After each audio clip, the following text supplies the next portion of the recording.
Hi guys, आज हम एक वीडियो शूट करने जा रहे हैं ऑन चेस्ट फैट या जिन लड़कों को मेल बूब्स है उसके लिए कुछ ज़्यादा ओवर ट्रेनिंग की ज़रूरत नहीं है इस चीज़ को, बट बहुत बेसिक चीज़ें और थोड़ी बहुत चीज़ें जो ऐड ऑन करनी होती है या कुछ चीज़ें जो अवॉइड करनी होती हैं। दोज आर द रीजंस कि लड़के वो नहीं कर पाते हैं रिमूव या ओवरकम उस चीज़ से। बहुत बेसिक वीडियो होने वाला है, बहुत बेसिक एक्सरसाइज होने वाली हैं, बहुत ज़्यादा एडवांस नहीं होंगी, बहुत सिंपल। आप लोगों ने पहले भी देखी होंगी, लेकिन बहुत माइनर सी चीज़ें होती हैं जिन वजह से वो इम्पैक्ट नहीं पड़ पाता आपकी चेस्ट पर या वो ग्रोथ नहीं हो पाती है। तो you guys gonna check it out in next few minutes. So yeah you see it. Hey guys, जैसे कि मैंने आपको बताया कि हम आज वीडियो शूट करने वाले हैं for all the man out there जिनके चेस्ट फैट है या मेल बूब्स हैं जिन्हें हम कहते हैं। तो इसे ओवरकम करना या इसे ठीक करना बहुत ज्यादा मुश्किल नहीं है, लेकिन बहुत ज्यादा आसान भी नहीं है। तो I'm going to show you guys a few workouts or the right way to do it so that you can fix it up. तो जब हम छोटे थे तो हमें समझाया जाता था कि गो इन द ग्राउंड में जाए, रनिंग करें और आप पतले हो जाएंगे, और वही हम करते थे। स्पोर्ट्स में थे तो शुरू से ही लंबी लंबी दौड़ लगाना, एटलीस्ट 3-4 किलोमीटर या 5 किलोमीटर डेली रनिंग करना, सुबह शाम 2 टाइम। तो वेट ट्रेनिंग ना करने की वजह से मैं बचपन से ओवरवेट होता था। तो वेट ट्रेनिंग ना करने की वजह से जो मेरे चेस्ट था, फैट तो थी, तो जब मैंने साथ साथ में वेट ट्रेनिंग नहीं करी, बॉडी टोनिंग नहीं हुई, तो मेरी चेस्ट फैट लटक गई थी। और ये ज्यादातर लड़कों में होता है या फीमेल्स में भी होता है इवन की, जो लड़के लड़कियां बिना अच्छी डाइट के, बिना वेट ट्रेनिंग के वेट लॉस करना शुरू करते हैं, उनका आपने देखा होगा बेली फैट। मैंने ऐसे ऐसे लड़के देखे जिनका बेली जो बॉटम फैट है वो यहां तक लटक जाता है, क्योंकि वो साथ में टोनिंग करते ही नहीं है।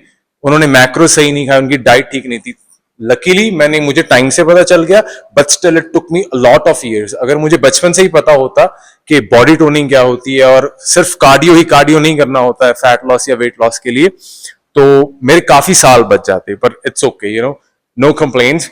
बट बेसिकली अगर आप सिर्फ कार्डियो ही करते रहेंगे अपनी डेली मर्तबा जिंदगी में पतले होने के लिए, या अगर आपको लगता है नहीं मेरा थोड़ा बेली फैट है, मेरा चेस्ट फैट है, या कहीं भी आपकी बॉडी में फैट है, अगर आप सोच रहे हैं कि सिर्फ कार्डियो करने से आप पतले हो जाएंगे, दैट्स क्रैप। आपको वेट ट्रेनिंग करनी पड़ेगी और उसके बिना नहीं हो पाएगा। कार्डियो आपको लो इंटेंसिटी करना है और आपको वेट ट्रेनिंग अच्छे से तगड़े होके करनी है। That's when you lose the right amount of fat and body toning होती है उस हिसाब से, और तभी अच्छा लगेगा। वरना ये चीज लड़कों की ऐसे लटक जाएगी और भाई सालों लग जाते हैं इसे फिक्स करने में। और सिमिलरली विद द एब्स आप। So let's jump into the chest workout. और हम अभी सबसे पहले करेंगे पुशअप्स। देखिए, वार्म अप का मतलब ये नहीं होता है कि आप 6-6, 8-8 सेट्स लगा रहे हैं और सारा जोर आपने वार्म अप में ही लगा दिया। आपको 30 से 40 पुशअप्स लगाने हैं before you jump into your chest workout. 5 minute आप ट्रेडमिल कर लें, 5 से 10 मिनट वॉक कर लें, सिंपल, ताकि आपका ब्लड फ्लो बॉडी में अच्छा हो जाए। थोड़ी बहुत स्ट्रेचिंग कर लें शोल्डर्स की, वो भी हम करेंगे। हम 3 सेट्स लगाएंगे 10-10 के। मैं आपको लगा के दिखा देता हूं। थोड़ा किया तो गाइस, शोल्डर विड्थ से थोड़ा बाहर आपको स्टांस लेना है, धीरे से नीचे जाना है, और जब आप ऊपर आए तो सारी चेस्ट स्क्वीज करनी है। 3, 4, 5, 6, 7, 8, 9, 10। देखिए, तो आपको पागलों की तरह 30-30, 40-40 फटाफट रेपिटेशन नहीं लगाने। बेसिक पर्पस यही है कि आपको चेस्ट में ब्लड फ्लो बढ़ाना है, ताकि आप अपने चेस्ट वर्कआउट के लिए अपने चेस्ट को वार्म अप कर सके। तो आहिस्ते से देखिए, आपने देखा होगा जब मैंने शुरू करा ये पुशअप्स लगाने, शोल्डर्स विड्थ से थोड़ा सा हाथ बाहर इन अ वी शेप ऐसे, और जब आप नीचे जाना है आहिस्ता जाए, और जब ऊपर आना है तो वो एकदम जोर से आ सकते हैं। बट जब आप ऊपर आएंगे, मेक श्योर आपकी चेस्ट कॉन्ट्रैक्ट हो। एक दोनों आपकी ये चेस्ट और ये चेस्ट एक दूसरे को किस करे, बेसिकली ओवरलैप करे और पूरी ऐसे स्क्वीज हो। देखिए मसल गेनिंग का मेन पर्पस ही स्क्वीजिंग है, स्ट्रेच एंड कंट्रैक्ट, बेसिक। कोई भी आप बाइसेप लगाते हैं, ये क्या है, ये स्क्वीजिंग है और ये स्ट्रेचिंग है। सो पूरी बॉडी बिल्डिंग, पूरी मसल गेनिंग सिर्फ एक ही चीज पे खड़ी है, which is stretching and contracting. तो अगर बिना मजा आप 30-40 धैर धैर धैर लगा रहे हैं पुशअप्स, इट्स गुड, ठीक है, वो हवाबाजी के लिए, अपनी स्ट्रेंथ दिखाने के लिए बहुत अच्छा है, वो स्टेमिना के लिए अच्छा है। मगर अगर आपने अपने चेस्ट वर्कआउट के लिए अपने आप को रेडी करना है, slow and contract and stretch, that's it. उसके बाद हमें करने हैं अपने शोल्डर ब्लेड्स वार्म अप। देखिए जो रोटेटर कफ होता है, इसमें बेसिकली यूज होता है शोल्डर्स का पूरा पूरा हाथ है हमारे चेस्ट वर्कआउट में। जो 5 वाला डंबल लेकर आपको अपने जो रोटेटर कफ है उन्हें वार्म अप करना है ऐसे। 1 2 3 4 1 2 3 4 8 1 2 3 4। देखिए इसके आपको पुशअप्स के आपको 3 से 4 सेट्स लगाने हैं, 10-10 के, दैट्स इट। थकना नहीं है, थकना बिल्कुल भी नहीं है। और इस रोटेटर का वार्म अप करने के लिए आपको 2 से 3 सेट्स बहुत है, हल्का लें। मैंने 5 किलो का लिया है क्योंकि मुझे आदत है, मैं बचपन से कर रहा हूं ये। आप 2.5 किलो का भी ले सकते हैं, आप 1 किलो का भी, जो भी आपको लगे। बेसिकली हमें सिर्फ वार्म अप करना है, हमें मसल पंप नहीं करना है वार्म अप में ही। हमें इतना नहीं थकना है कि हम वार्म अप में ही इतना थक जाए कि बाद में कुछ कर ही ना पाए। तो रोटेटर्स कफ हमने वार्म अप करने हैं, 3 सेट्स, 10 से 12 रेपिटेशंस, दैट्स इट। और उसके बाद we'll jump into a first exercise for chest. तो गाइस हमने हमारा पहली एक्सरसाइज होगी फ्लैट बेंच प्रेस। आप अपने हिसाब से वेट डालें, मुझे देखकर या किसी और बॉडी बिल्डर या पावर लिफ्टर को देख के वेट ना उठाएं। हमारा मेन पर्पस है कॉन्ट्रैक्शन करना।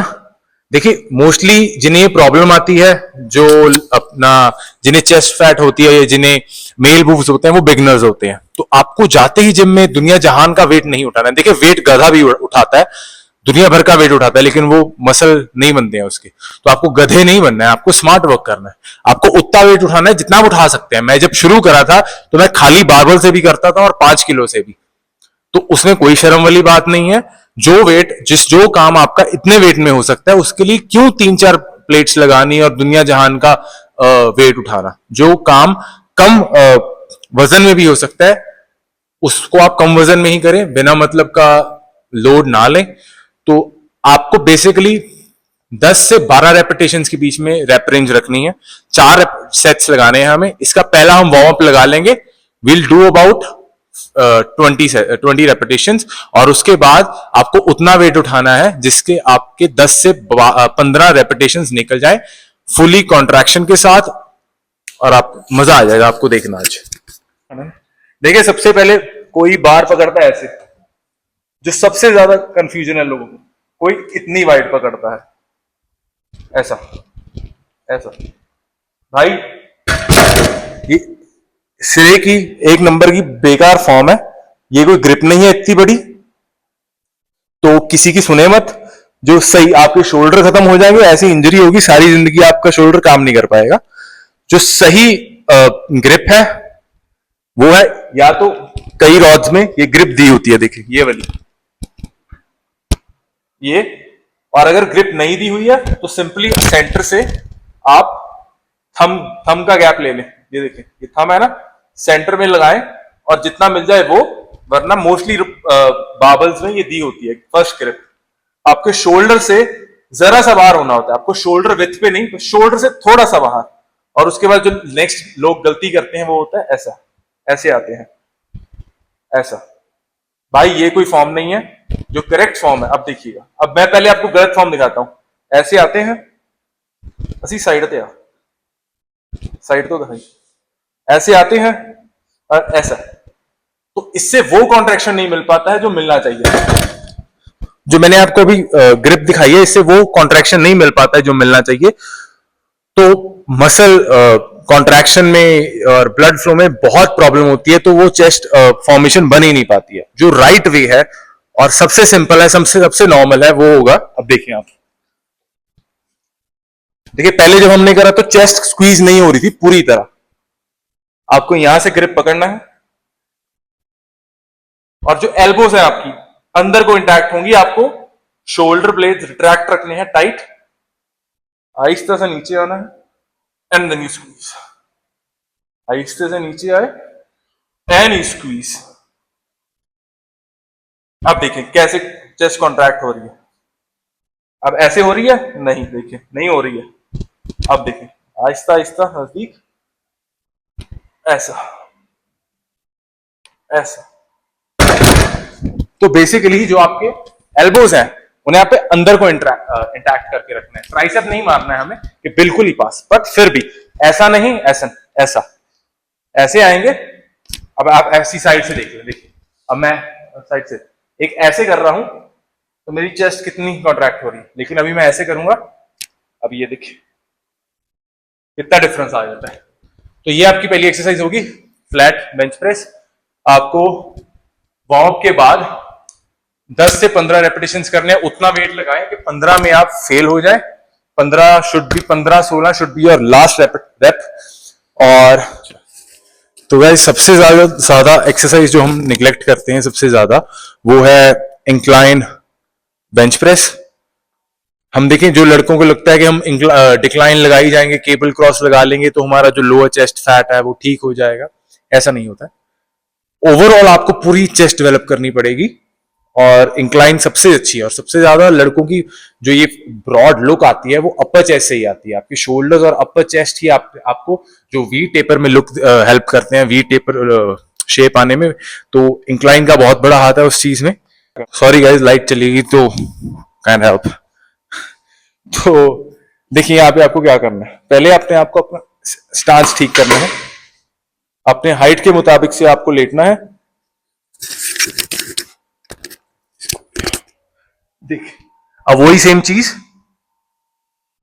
शोल्डर से थोड़ा बाहर पकड़ना है आपको, बहुत ज्यादा अंदर नहीं, बहुत ज्यादा बाहर नहीं, शोल्डर से थोड़ा बाहर पकड़े। जो मार्क लगा होता है ना, एक फर्स्ट मार्क होता है जो आपके शोल्डर विड्थ का होता है, second mark is always the one जिससे आपको अपनी कोई भी प्रेस लगानी चाहिए। बाकी अगर हमारी हाइट के हिसाब से सारा मैच करता है तो आप अपने हिसाब से सेटल कर सकते हैं, बस आपके शोल्डर्स पर जोर ना आए मेजरली।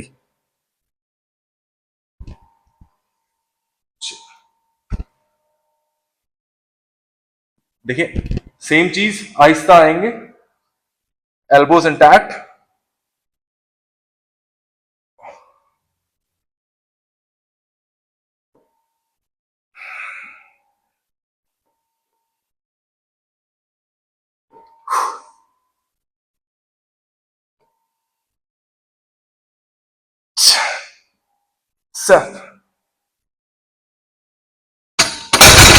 देखिए जब भी हम इंक्लाइन प्रेस करते हैं, अब जैसे मैं नीचे गया, तो जब हमें ऊपर आना है सारी चेस्ट को उठाकर ऊपर स्क्वीज करना है, ना कि सिर्फ अपर को। मैं एक बार दोबारा दिखा देता हूं,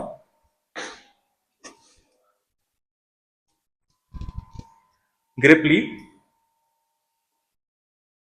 स्लोली आप नीचे आए।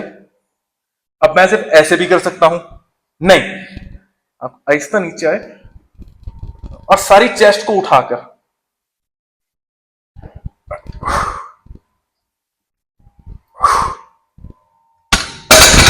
सारी चेस्ट को उठाकर एंड देन यू स्क्वीज। नीचे आते हैं, समवेयर अबव द निपल्स आप उस रॉड को प्लेस कर सकते हैं, और जब ऊपर जाना है तो पूरा ऊपर को पुश करना है, ना कि सिर्फ ऐसे ऐसे। निपल्स के ऊपर प्लेस करें and then you squeeze all the way up with पूरी चेस्ट के साथ। हमारी नेक्स्ट एक्सरसाइज होने वाली है केबल क्रॉस। तो guys cable crossover one of the best exercises for your lower chest. और अगर देखिए ज्यादातर लड़के क्या करते हैं, इसे टॉप पर प्लेस कर लेते हैं।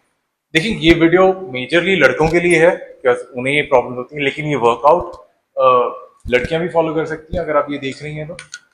देखिए अगर आप बहुत लंबे नहीं हैं, देखिए आई एम 6'2" बट मैं फिर भी इतना टॉप पर प्लेस नहीं करता हूं, क्योंकि आपकी शोल्डर्स को या आपकी चेस्ट को इतना स्ट्रेच तो जाना ही नहीं होता है। तो there is no point of keeping this thing इतना ऊपर, तो एक पॉइंट नीचे भी रखेंगे तो चलेगा, वर्क्स द बेस्ट। और मैं फिर से कह दूं, हैवी हैवी ट्रेनिंग करना एक डिफरेंट पॉइंट है, डिफरेंट पर्सपेक्टिव है और डिफरेंट रिजल्ट्स के लिए। लेकिन फैट लॉस के लिए अगर आपको इतने एडवांस लेवल पे आप नहीं है और आपने कभी जिमिंग भी नहीं करी है, आते ही आप बहुत पुराने नहीं है, आप बिगनर हैं, तो आपको आते ही वेट नहीं उठाना है भाई, बिल्कुल भी नहीं। हल्के वेट से भी मसल गेन किया जा सकता है at till a certain point. तो अगर आप बिगनर हैं, आपको कोई जरूरत नहीं है, आपके 10 से 15 रेपिटेशन होने चाहिए, इट वर्क्स द बेस्ट।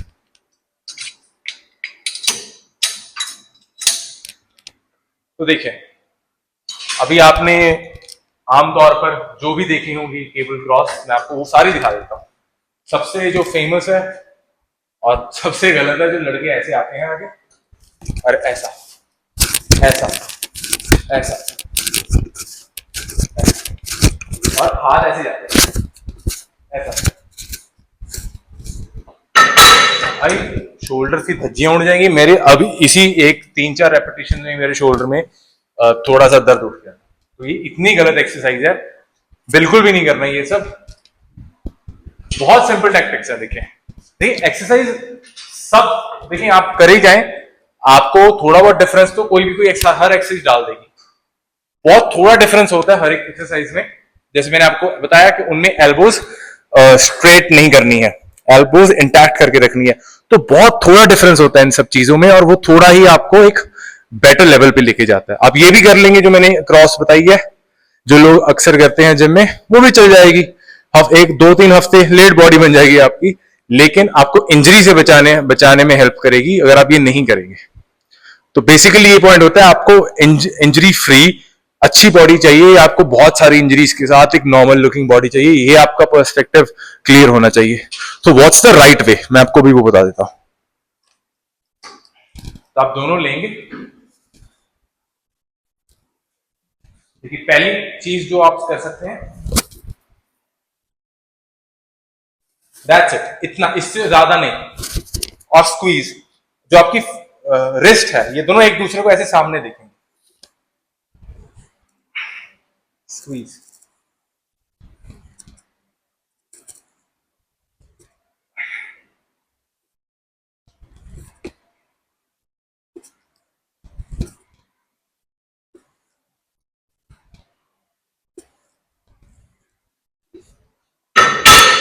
तो जब आप आ रहे हैं, आपके शोल्डर स्टेबल रहेंगे, आपको शोल्डर ऐसा ऐसा नहीं करना है, गए आराम से।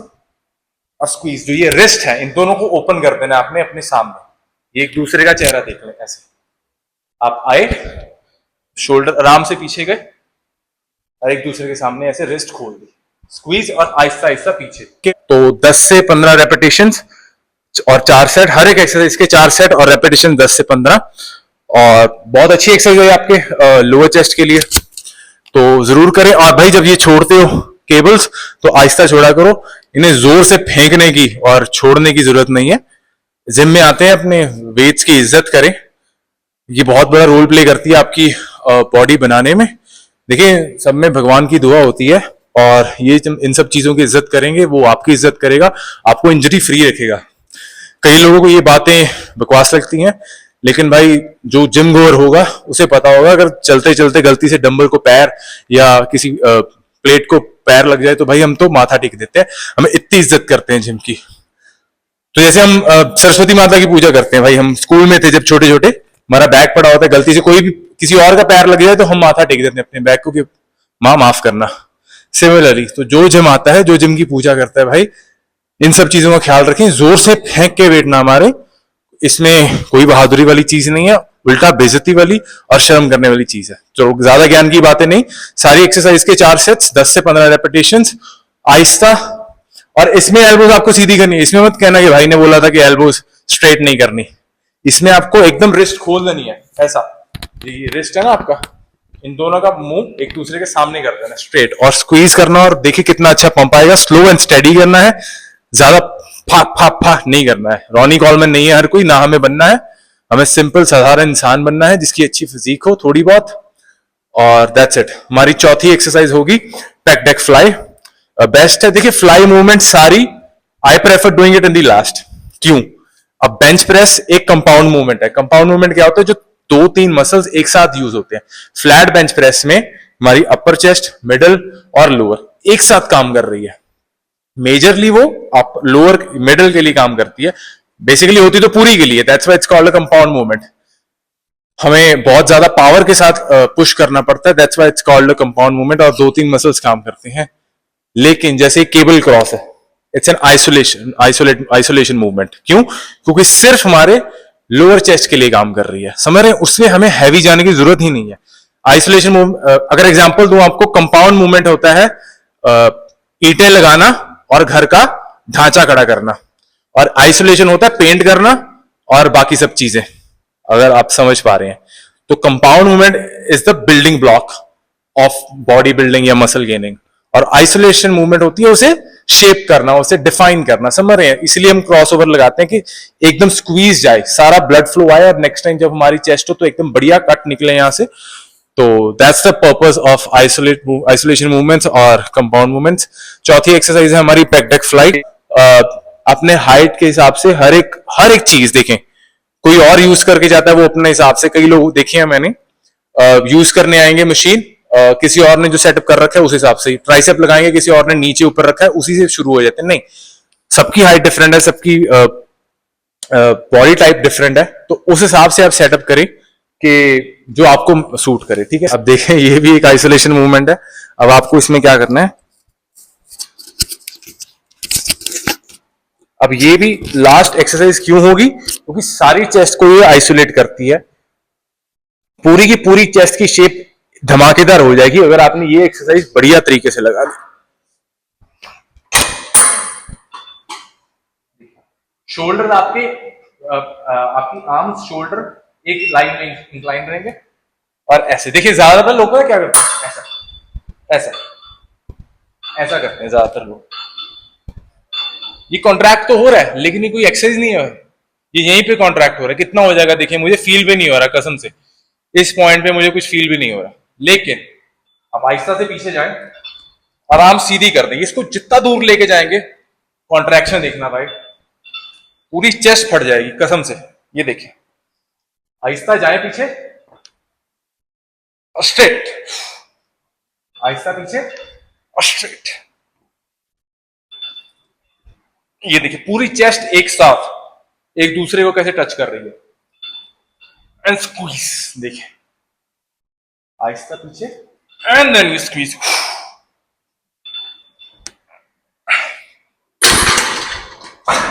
और इसे आराम से ऐसे छोड़े। मैंने कई लोग देखे हैं फेलियर तो कर लेते हैं बॉडी बिल्डिंग के चक्कर में कि हम फेलियर तक जाते हैं और फटाक करके छोड़ते हैं। सेम इज्जत वाली बात, प्यार से छोड़े, इज्जत करें हर चीज की। और जैसे मैंने आपको बताया, देखिए पीछे गए, ज्यादा पीछे नहीं गए, आप इसको पॉज करके दोबारा देख लीजिएगा। ज्यादा पीछे नहीं जाना है, आहिस्ता आहिस्ता पीछे जाना है। जब पूरा स्ट्रेच फील हो, शोल्डर्स पे जोर नहीं आने देना है आपको, बेसिक पॉइंट, शोल्डर्स पे जोर नहीं आने देना है। पीछे गए और जितनी बाजू आप सीधी करेंगे उतना स्क्वीज अच्छा होगा, उतनी आपकी चेस्ट की शेप बेहतर होगी। आराम से पीछे जाना है और इसमें स्ट्रेट। देखें मैं फिर बता दूं, जो बाबल्स वाली एक्सरसाइजेज होती है, bench press, incline, decline bench press, इन सब में आपको एल्बोज बिल्कुल सीधी नहीं करनी है। गॉमा पॉइंट, एल्बोज इंटैक्ट रखनी है ताकि आपकी चेस्ट पे जोर आए, ऐसा ऐसा नहीं, ऐसा। फिर जब हम केबल क्रॉसओवर पे गए, मैंने क्या बताया, ज्यादा ऊपर सेट नहीं करना है केबल को, शोल्डर या शोल्डर से जरा सा ऊपर, शोल्डर स्टेबल नहीं है, चेक कर लीजिएगा पीछे जाकर दोबारा, अगर नहीं समझ आया तो। और लास्ट में, और फ्लाई मूवमेंट्स हमेशा लास्ट में करें क्योंकि ये फिनिशर्स होती हैं।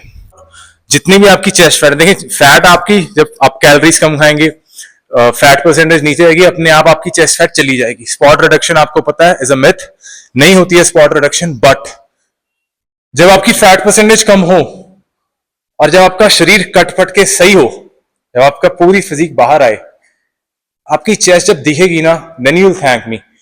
तो डजेंट मैटर आपकी फैट परसेंटेज कम होने में 1 महीना लग रहा है, 2 महीना, 3 महीना लग रहा है, the day you lose all your मोटा मोटा fat you have on your body, तो जो चेस्ट निकल के आएगी ना, that's what you are doing this for. तो इसका आपको फल आज नहीं मिलेगा, इसका फल आपको उस दिन मिलेगा जब आपकी फैट परसेंटेज कम होगी और आपकी एक मस्त लुकिंग चेस्ट निकलेगी। That's why you doing it आज। तो कोई भी एक्सरसाइज करें, स्लो एंड स्टेडी करें, कॉन्ट्रैक्शन के साथ करें, बहुत ज्यादा हैवी जाने की जरूरत नहीं है। 4 एक्सरसाइज किए हैं हमने, that's more than enough for a beginner. और देखिए, कार्डियो नहीं करना है, पहली बात तो कहां नहीं करनी है, कब नहीं करना है। जिम आए, 5 से 10 मिनट आपने वॉक करी ट्रेडमिल पे या क्रॉस ट्रेनर करा, ज्यादा वार्म अप नहीं करना है, कार्डियो नहीं करना है। आए, अपने पुशअप्स करे 3 से 4 सेट 10-10 के, थकना नहीं है, तभी बोला 10 रेपिटेशंस। वो भी नहीं हो रहा है तो 5 कर ली। बेसिकली थकना नहीं है, चेस्ट को वार्म अप करना है। 5-5 के 4 लगाने, अगर आप बहुत ओवरवेट है कर सकते हैं तो 10 के 4 कर लें। उसके बाद अपने शोल्डर ब्लेड्स को वार्म अप करें, क्योंकि चेस्ट वर्कआउट में आपके शोल्डर्स इन्वॉल्व होते हैं। That's the point. इसीलिए हम शोल्डर्स, ताकि शोल्डर इंजरी ना हो, शोल्डर वार्म अप हो जाए, क्योंकि यही पुश करने में हमें हेल्प करते हैं। शोल्डर्स वार्म अप करें, flat bench press, incline bench press, cable cross. Middle के लिए कंपाउंड मूवमेंट ओवरऑल के लिए, इंक्लाइन आ गया अपनी टॉप चेस्ट के लिए, केबल क्रॉस ओवर अपनी बॉटम के लिए, टैक बैक ऑल ओवर के लिए। 4 एक्सरसाइजेस, 4 सेट्स और 10 से 15 रेपिटेशंस। 4 सेट्स में वार्म अप काउंट नहीं होता है। हर एक्सरसाइज का आपके अपनी बॉडी से हिसाब से 1 से 2 सेट आपको वार्म अप के लगाने हैं। 20 रेपिटेशंस लगा लें, 18 लगा लें, वो आपकी मर्जी है। लेकिन 4 एक्सरसाइजेस मोर देन इनफ है, ताकि आप दूसरी बार फिर से, फॉर एग्जांपल अगर आप मंडे को ट्रेन करते हैं चेस्ट, आप नेक्स्ट अपना जो वर्कआउट हो वो आप करें वेंसडे को या ऑल्टरनेट डेज पे, जैसे भी, मतलब हफ्ते में आपको 2 बार चेस्ट ट्रेन करना है। उसके लिए मैं अलग वीडियो बना दूंगा आपको दूसरे सेशन में क्या ट्रेन करना होता है। This is your first. Her muscle आपको 2 बार हफ्ते में ट्रेन करना है, तभी थोड़े। और ऐसा नहीं है कि पहला सेशन है और इसी में 10 एक्सरसाइज आपने चेस्ट की लगा ली, 5 ट्राइसेप की, नहीं, स्मार्ट प्ले करना है। 4 हमने चेस्ट की लगाई, 2 हम ट्राइसेप की लगाएंगे। सिमिलरली जब नेक्स्ट सेशन आएगा हम फिर से 4 लगाएंगे हम चेस्ट की और 2 या 3 लगा लेंगे ट्राइसेप की। तो जो पूरे वीक, हम वीक का टारगेट लेके चलते हैं, हमें वीक में जितनी बार एक मसल को ट्रेन करना है वो उतनी बार ही करेंगे, बट स्मार्ट प्ले करके हम हाफ हाफ में करेंगे, ताकि साथ साथ में रिकवरी भी हो जाए। देखिए, आप बॉडी बिल्डर नहीं है, आपके काम धंधे जिंदगी में और भी होंगे, तो आप 10-10, 12-12 घंटे नहीं सो पाएंगे, आपकी मील्स ऑन पॉइंट नहीं हो सकती हमेशा। So that's the point. इसी वजह से आपको अपने सेशंस डिवाइड करने हैं 2 दिन में। आप चेस्ट 2 बार करेंगे, ताकि बीच में आपको रिकवरी भी मिल सके उस मसल को, आप अच्छी डाइट भी ले सकें ठीक ठाक सी, और आपको गेन्स भी दिखें। तो एक बार ट्राई जरूर करके देखिएगा, लेकिन बिना अच्छी डाइट के ये आपका गोल मुकम्मल नहीं हो पाएगा। अच्छी डाइट खाएं, अच्छे प्रोटीन खाएं। देखिए, पॉइंट यही है, अगर आप बहुत अच्छी डाइट नहीं ले सकते तो वर्कआउट कम करें, और जितनी भी आप अच्छी मैक्रोज ले सकते हैं वो ले, रिजल्ट्स तब भी मिल जाएंगे। लेकिन आप ओवर ट्रेनिंग कर रहे हैं, सुबह भी एक बार दिन में ट्रेनिंग कर रहे हैं, शाम में भी कर रहे हैं, और आप कुछ खा नहीं रहे हैं, बिना फ्यूल के गाड़ी नहीं चलती है। अच्छा, गाड़ी में फ्यूल डालें जो उसे जरूरत है। अच्छी ट्रेनिंग कर रही है तो प्रोटीन, कार्ब्स, फैट्स डालें जितनी जरूरत है, अपनी वेट हाइट के हिसाब से। नेक्स्ट वीडियो में उस पर भी बना दूंगा कैसे कैलकुलेट करें। So muscle gaining is a long process. धैर्य रखें, you will get the results very soon, but it's everyday process, everyday training. Rest अच्छा चाहिए आपको, ओवर ट्रेनिंग नहीं करना है बिल्कुल भी। कार्डियो आपको, अभी आप वेट ट्रेनिंग के बाद कार्डियो कर सकते हैं, 10 से 15 मिनट इंक्लाइन वॉक करें ट्रेडमिल पर, या फिर क्रॉस ट्रेनर कर लें। That's it. इससे ज्यादा आपको जरूरत नहीं है अभी के लिए। बाद में के लिए आपको और मैं वीडियोस लाता रहूंगा, बता दूंगा कैसे कैसे क्या करना है। And thank you so much. अगर आपको वीडियो अच्छा लगा हो तो do share it with your friends, और जरूर ट्राई करें। अगर आपको अच्छा लगे तो let me know in the comment section. अगर आपको कोई और भी मसल के लिए पूछना होगा तो लेट मी नो। थैंक्स।